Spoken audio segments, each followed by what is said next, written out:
Salve Maria Imaculada, que Deus te abençoe. Seja muito bem-vindo a mais um vídeo aqui do canal. Você que não é inscrito no canal, inscreve aqui no canal Jean Maria Doutrina Católica. Deixe sua curtida, comenta o que achou do vídeo e compartilha, porque quem compartilha também evangeliza. Quem compartilha é instrumento de Deus nessa obra de evangelização, né?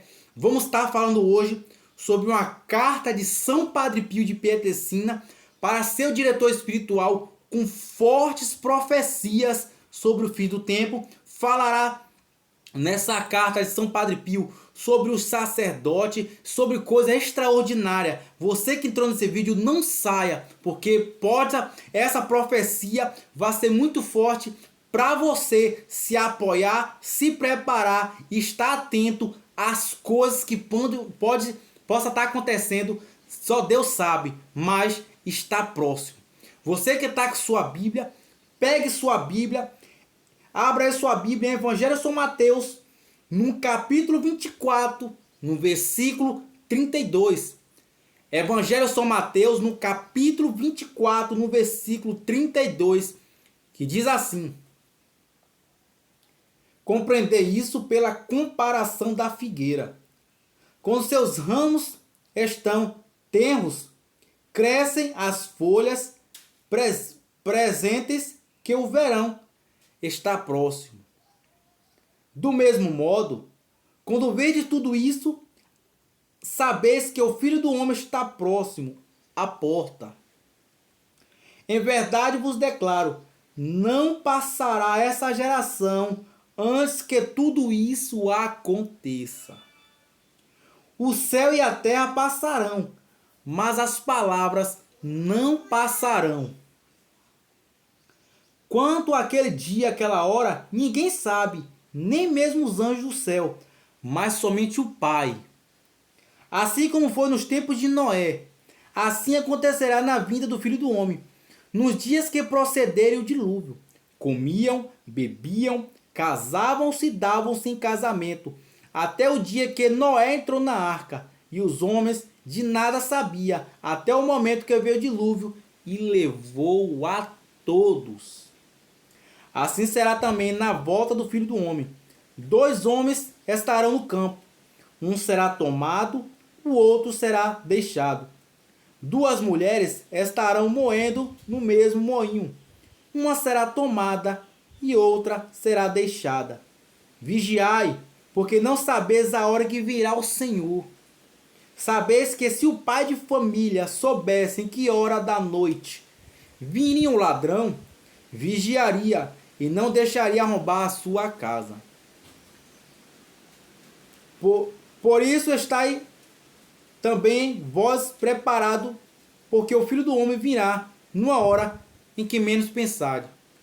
Palavra da salvação, glória a vós, Senhor. Você que está com a santa palavra de Deus, beije sua Bíblia. Vamos estar dando continuidade.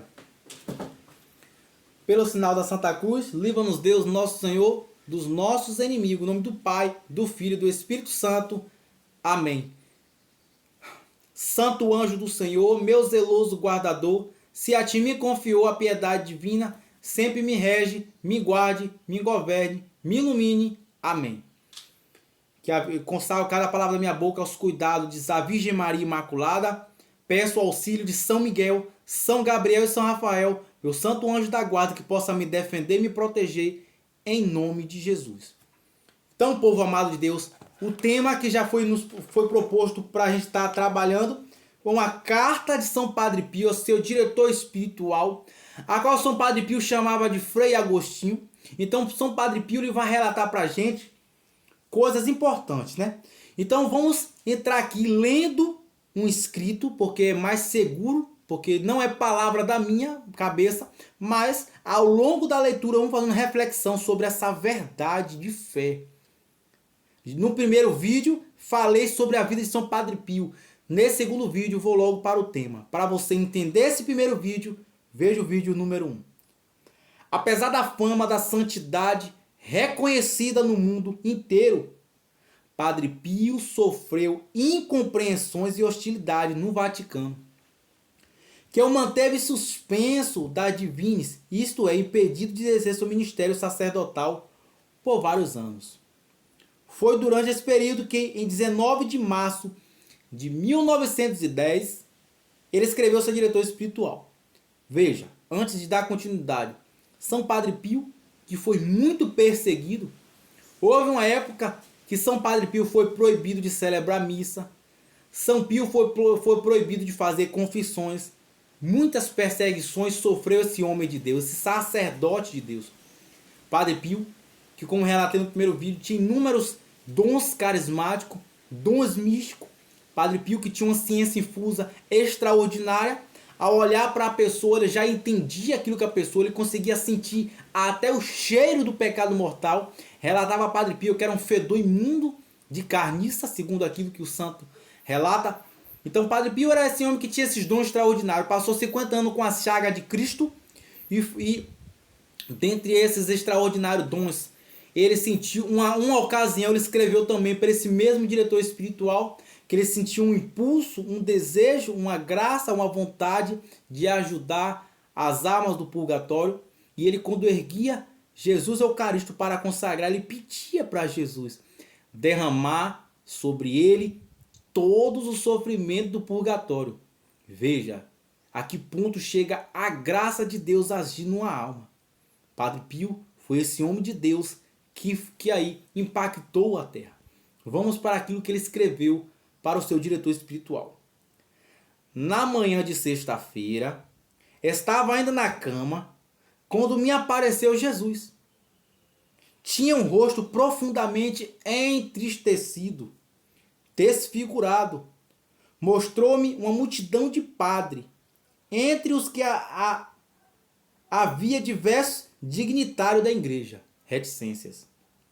A contemplação de Jesus assim angustiado me causou pena. Jesus estava muito angustiado nesse momento que apareceu o Padre Pio. Levando-me a perguntar-lhe o motivo de tanto sofrimento, não obtive resposta, mas ele olhava para os padres. E num momento em que retirou a vista, pude ver lágrimas que sucavam as faces. Por fim, afastou daquela multidão de padre com uma expressão de profundo desgosto e desprezo. O chamou de mercenário açougueiro, que, por sinal, o título escrito dessa profecia chama Marcelai. Não sei se eu estou pronunciando corretamente, mas fui procurar a tradução, que significa açougueiro, carniceiro, retalhador de carne, e por aí vai. Então, São Padre Pio está aqui fazendo uma profecia sobre os padres. Então, diante dessa profecia, a gente entende o que está acontecendo e se explica muitas coisas na nossa igreja com a TL agindo, né? É a abertura de Santa Missa entrando com moto, é a abertura de Santa Missa com pessoas vestidas de palhaço, profanações de Jesus na Eucaristia, inúmeras coisas, padres que abandonaram a fé, padres que perderam a fé, padres que sucumbiram à vontade de Deus. Não aquilo que eu estou falando, aquilo que está acontecendo e aquilo que relata a profecia de também um padre e santo da igreja. Isso explica a violência da teologia da libertação, desse abandono da fé da parte de muitos pastores, que ao invés de estar aproximando o povo de Deus da salvação, está repelindo, perdendo o sentido daquilo que é sagrado, tirando Jesus do centro e colocando o pobre. Agora o centro é o pobre, eu preciso do pobre para me salvar. Veja que absurdo. Porque o pobre, veja, Jesus não excluiu os pobres, mas Jesus não veio para tornar uma sociedade melhor. Jesus não veio fazer isso. Se Jesus viesse para tornar a sociedade melhor, o tempo de Jesus seria um tempo onde os pobres todos teriam alcançado esse patamar na sociedade. Mas veja o evangelho, claramente. Jesus não veio para trazer uma sociedade melhor. Jesus falou, eu não vim abolir a lei, eu vim complementá-la. Jesus veio para mostrar o reino do céu. Jesus veio combater o pecado. Jesus veio para mostrar a salvação. Os 4 evangelhos estão preenchidos desse tipo de pensamento. E as pessoas hoje, muitos padres, passam por cima do evangelho, do que a Bíblia está falando, para começar a afirmar aquilo que eles querem falar, aquilo que eles acham, fora da Bíblia, fora do catecismo, fora do ensinamento da igreja. Isso é a TL que invadiu a igreja. Quem escreve muito bem também sobre a teologia da libertação é um padre e teólogo, não a mim, irmão de Leonardo Boff, portanto, Clodolf Boff. E aí está uma dica para você estudar a teologia da libertação. Frei Clodolf Boff, que é um padre também, que também viveu na teologia da libertação, mas foi tocado pela graça e reconheceu o que estava fazendo, o erro que era a teologia da libertação, e escreveu um grande livro. Pesquise. Outro escrito também sobre a teologia da libertação você encontra ali com o grande teólogo, professor Felipe Alquino, esse grande instrumento de Deus, que foi elogiado por Bento XVI, como também que Bento XVI vai afirmar que o professor Felipe Alquino foi um ajudante da igreja, né? Um que ajudava a igreja. Também encontra relatos sobre a teologia da libertação por Bento XVI em um documento chamado Eu Vos Explico. Para que 3 fontes relatadas, para que não fique no vídeo como se fosse uma coisa que eu estivesse inventando. Não, estou dando aqui a opinião de 3 teólogos, entre eles um deles foi Papa, que foi Bento XVI, dando continuidade.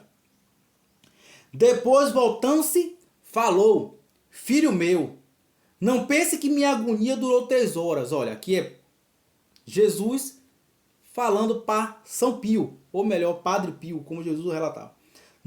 Não, eu não continuo em agonia até o fim do mundo, por causa das almas mais favorecidas por mim. Ou seja, Jesus fala que não continue em agonia porque algumas almas são favorecidas por ele.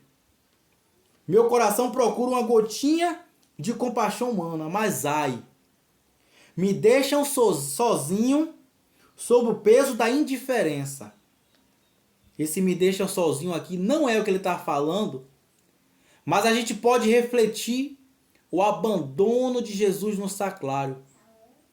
Uma sociedade que não adora mais, que não acredita mais no poder de Jesus na Eucaristia. Tem um pregador fazendo profecia ali, a igreja transborda até o telhado. Tem uma pessoa que fala que vai ter cura ali, tem gente até o teto.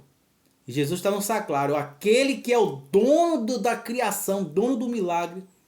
As pessoas não buscam a Deus por amor a Deus, não tem, na verdade, né? Não agravando a todas, melhor esclarecendo. Não buscam a Deus por amor a Deus, não buscam a vida com Deus para se converter, não estão buscando uma vida para Deus para abandonar o pecado, para buscar ser santo, para buscar o céu, não. Quero bens materiais, quero alcançar bênção e quero viver, não vou nem citar, quero viver como eu bem quero. Isso não agrada a Deus, isso não vai trazer salvação. Veja, Jesus ressuscitou Lázaro, mas você já percebeu que Lázaro morreu de novo? Jesus curou um cego na Sagrada Escritura, mas Jesus adverteu aquele cego porque coisas piores poderiam acontecer com ele. Então veja bem, curar não quer dizer salvar, curar quer dizer uma graça para a gente continuar buscando a salvação. Continuando. Meu coração procura a gotinha. A ingratidão e o sono dos meus ministros torna ainda mais dura a minha agonia. Os ministros aqui são os padres. São Padre Pio fala. A ingratidão e o sono dos meus ministros torna mais dura a minha agonia. A ingratidão dos padres. Há como corresponder mal o meu amor. O que mais me faz sofrer é que ao indiferentismo eles acrescentam o desprezo e a incredulidade. Quantas vezes estive a ponto de acabar com eles, mas não fiz, porque os anjos e as almas enamorados me detiveram o braço. Olha, quantas vezes Jesus está falando, Padre Pio aqui. Eu tive para acabar com todos eles, mas não fiz, porque os anjos intercedem por esses padres. Porque as almas santas, ainda existem muitas pessoas que amam a Deus, que adoram a Deus, que agradam a Deus e rezam por essas pessoas. E esse foi o motivo. E também, nas aparições de Nossa Senhora La Salete, ela fala sobre isso. Isso não é só profecia de São Padre Pio, não. Nossa Senhora La Salete, vá lá ver. Quanta coisa Nossa Senhora revela sobre os sacerdotes desses tempos. Então veja, não é só o Padre Pio que fala sobre isso. Continuando.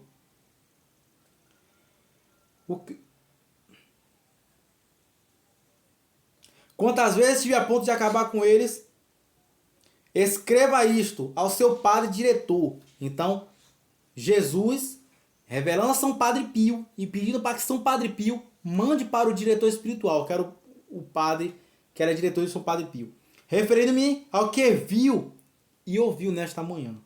Jesus continua falando, mas o que não me disse. Jesus continua falando, mas o que me disse não posso revelar, escreve aqui São Pio. Esta aparição me causou tal dor no corpo e maior ainda na alma, que durante o dia senti uma prostração tamanha que teria morrido se o docíssimo Jesus não me socorreste. Aí pronto, aqui o escrito fala. A carta encerra abruptamente com a afirmação que se então fosse tornada pública, teria causado a maior surpresa, pois anunciava o começo da escalada maçônica nos altos vértices da igreja. Este nosso infeliz irmão, que se lança de braço aberto na infame seita da maçonaria. Aqui encerra a carta de São Padre Pio a seu diretor espiritual. Então, a gente vê hoje, né, na verdade, o fiel, o católico, o cristão, o participante da igreja, ele espera do seu pastor uma orientação, uma catequese, tudo que quer, tudo que um povo deseja é um padre que confesse, é um padre que celebra a Santa Missa, é um padre sendo padre, não é verdade? E hoje se vê muitos querendo a fama, querendo ocupar o lugar de Cristo. Não agravo a todos, pois tem muitos bons padres entre nós. Que não se case confusão. Muito bom padre está entre nós. Temos ótimos bispos entre nós. Entendeu? Mas hoje vemos isso. E isso foi destaque para a profecia de Nossa Senhora La Salete. Isso foi destaque para a profecia de São Padre Pio. Santa Faustina também fala sobre o assunto dentre os santos da igreja. Que esse tempo, que haveria um tempo. E hoje a gente vê muita indiferença com Jesus na Eucaristia. Quanta falta de amor a Jesus na Eucaristia da parte de alguns ministros da Eucaristia. Quanta falta de amor. Pega Jesus como fosse um pão, uma coisa, uma bolacha, algo sem significado. Não tem amor, não tem zelo. As partículas que caem na mesa, deixa na mesa, joga-se no chão, porque algumas pessoas acham que só elas sofrem, só elas passam por perseguição, só a vida dela que é difícil. Olha, meu irmão, toda vocação tem sofrimento. O freio que quiser ir para o céu, ele vai passar pela porta estreita. O pai de família casado que se quiser entrar pelo céu vai passar pela porta estreita. O padre que quiser, o bispo que quiser, o casado, o solteiro, o celibatário, quem quiser ir para o céu vai passar pela porta estreita. Então, se for argumentar nesses tempos que vivemos, pessoas que querem viver a fé, que não estão passando sofrimento, misericórdia. Se eu for desabafar aqui, vocês choram comigo. Ninguém está passando por vida feliz na praia, que por sinal praia não era nem para ser lugar de cristão, a conversa não vai entrar nisso agora, né? Fuja do pecado. Então que esse vídeo possa te ajudar. Aqui foi uma carta de São Padre Pio a seu diretor espiritual. Salve Maria Imaculada, que Deus te abençoe. Rezem pelos padres, não critiquem, não discutam, rezem. Rezem pelo seu padre. Se o padre da sua paróquia tem algo que te desagrade, não fale mal, não faça fofoca, não saia descarnando, porque padre é gente. Padre é gente também, padre é tentado também, padre passa por luta também. O gesto do cristão, amar a Deus e agradar a Deus é rezar pelo seu padre. Faça jejum pelo seu padre. Aqui eu estou falando sobre uma profecia de São Pio. Porque devemos também entender, isso é para entender que Jesus já havia advertido por meio de seus santos, por meio da sua mãe, nas aparições, que isso iria acontecer, né? Para que a gente possa entender parte do que está acontecendo. E aqui no final da leitura ele fala sobre a seita maçônica, assunto a qual não vou me aprofundar, mas já entendemos um pouco do que se trata. Reze pelo seu padre. Coloca no santo texto, coloca no santo ofício, coloca na adoração à quinta. Não precisa estar na frente da adoração com o microfone na mão, porque o chamado é para servir, não ser visto. Entendedores entenderão.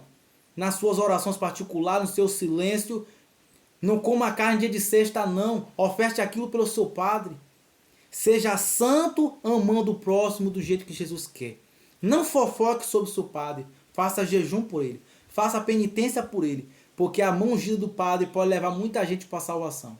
A pregação do padre vale 1000 da minha, porque ele tem autoridade espiritual. Ele foi ordenado para isso. Rezamos pelo nosso padre. Se ofertamos pelo nosso padre, vamos rezar por tudo. Vamos nos converter. Vamos buscar salvação. Salve Maria Imaculada. Que Deus te abençoe.